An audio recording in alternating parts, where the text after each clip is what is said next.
Welcome to Classic Value Investors. My name is Mariusz Konieczny, and today we're going to be looking at different fleet compositions of various different oil tanker companies. And the oil tanker companies that I will look at today are DHT Holdings, Euronav, Frontline, TK Tankers, International Seaways, Diamond S Shipping, Torme, Scorpio Tankers, and Nordic American Tankers. Let's start with DHT Holdings. That's the company's website. Let's go directly to the fleet. And here's the entire fleet size. It includes a total of 27 vessels.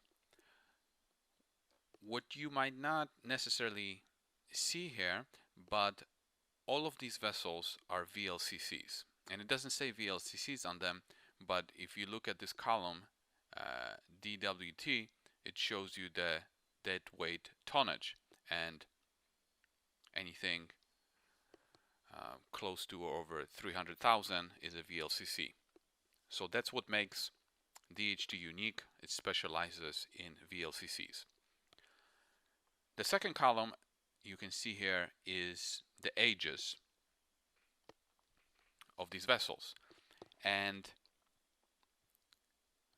on the bottom, 2004, 2004, 2004, these vessels are more than 15 years of age, because if it was 2005, that would be 15 years. So we have 3 vessels that are, I would say, old, and that represents 11.1% of the total fleet. If we go on the top, you can see there's 10 of the vessels that are newer, meaning 5 years or younger, and this represents 37% of the fleet. On average, the fleet's age is 8.6 years. Not bad at all. Next one, Euronav. That's the website. We'll go directly to the fleet. If we scroll down, we can see that Euronav has a total of 75 vessels. Out of these 75, we can see here VLCCs, very large crude carriers, Suezmaxes, more VLCCs, Suezmaxes again, VLCCs. So you can see that Euronav specializes in crude tankers instead of product tankers. Looking at the age, this is the column here. I already counted it. Out of 75, 10 of them are old, which represents 13.3% of the total fleet. When it comes to the newer vessels, 5 years or younger, there's a total of 27 of them, and that represents 36% of the fleet. The average age is 8.9 years. So let's call it 9 years. Moving on. Frontline.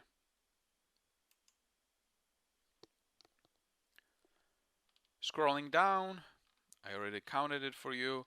Frontline has a total of 70 vessels. Suezmaxes, VLCCs. Here we have LR2/Aframax. That's because LR2s or Aframaxes can be used for both crude or product market. More VLCCs, Suezmaxes, and again we see some LR2s and Aframax. What's unique about Frontline is that if you just scroll through some of the ages, a lot of the vessels are pretty new. I mean, that's what Frontline is all about. It has a newer fleet when compared to the competitors.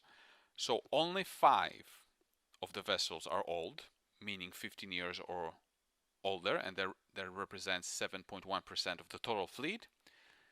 And 45 out of 70 are 5 years or younger. So that represents 64.3% of the fleet, and on average, the fleet is 5.8 years old, slightly below 6 years, which kind of explains why Frontline might be comfortable with the level of debt that it has on the balance sheet because of its newer fleet. Moving on, TK Tankers. TK Tankers has more than one entity, so I'm going to go under tankers and ships.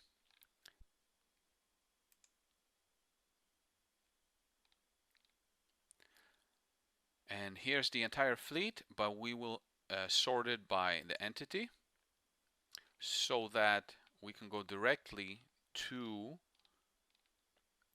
T and K, which is what we're interested in. TK Tankers has a total of 54 vessels. You can see here Aframax, Suezmax. That's what they specialize in, Aframaxes and Suezmaxes. We can see some LR2s, which is a product tanker, another LR2, but mostly, oh, we do have one VLCC.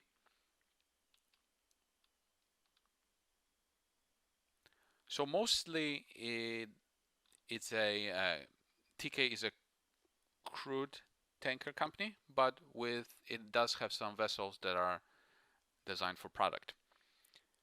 Out of the total 54 vessels, 10 of them are old, 18.5% of the fleet, and 0 of them are new. So you can see that TK Tankers is a company unlike Frontline that has a lot of vessels that tend to be newer.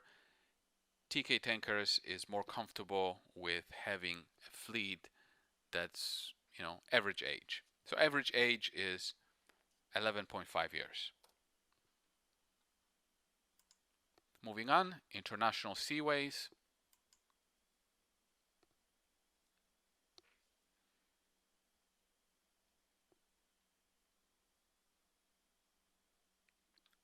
International Seaways has a total of 40 vessels, VLCCs, Suezmax and Aframax, and also some Panamaxes, and LR2s, LR1s, and MRs for the product side.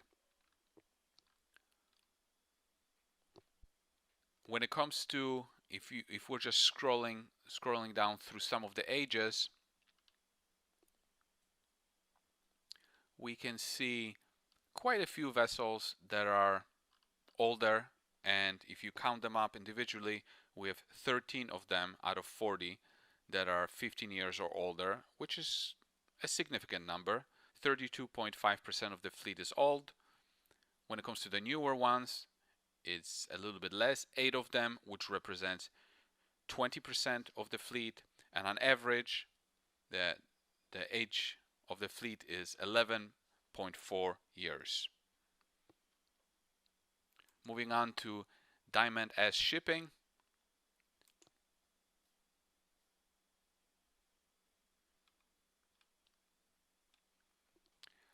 Diamond S Shipping has 66 vessels in total. As you can see here, they're starting off as product vessels.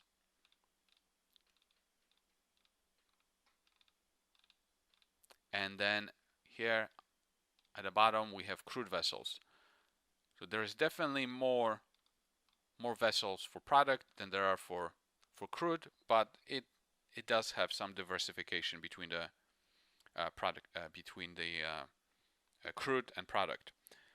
What's interesting about Diamond S Shipping is that when we scroll through the ages, there is not a single vessel that is 15 years or older. 0% of the fleet. When it comes to the newer vessels, 9 of them, or 13.6% of them, are 5 years or younger. On average, the fleet age is 10.6 years. Moving on to Torme.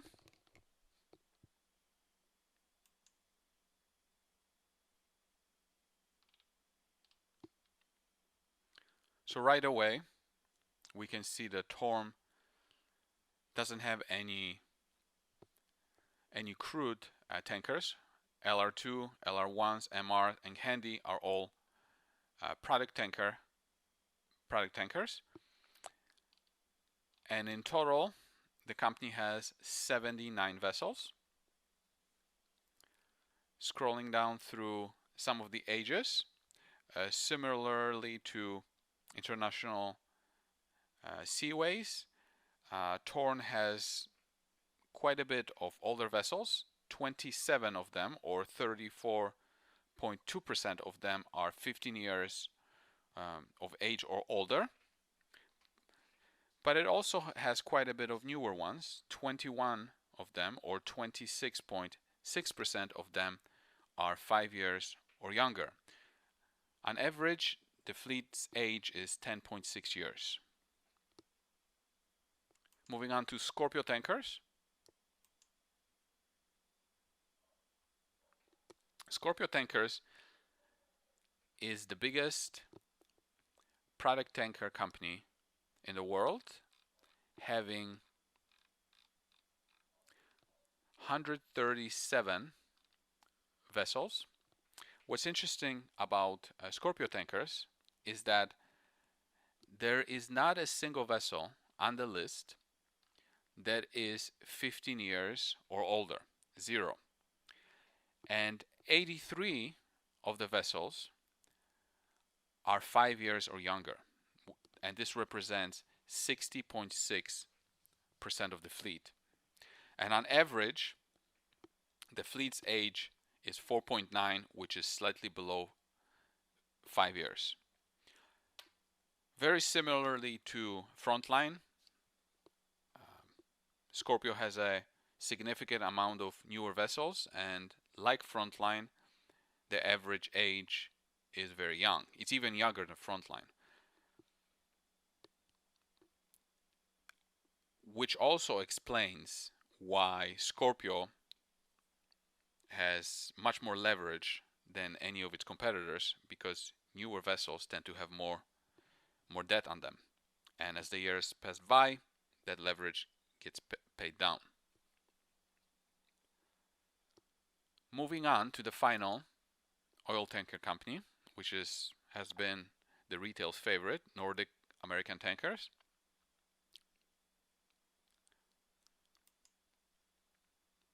Here's the fleet. In total, the company has 23 vessels. And what's interesting about this fleet is that all of them are Suezmaxes. There's not a single VLCC, and there's not a single Aframax. So obviously, the company is in the crude market with only Suezmaxes.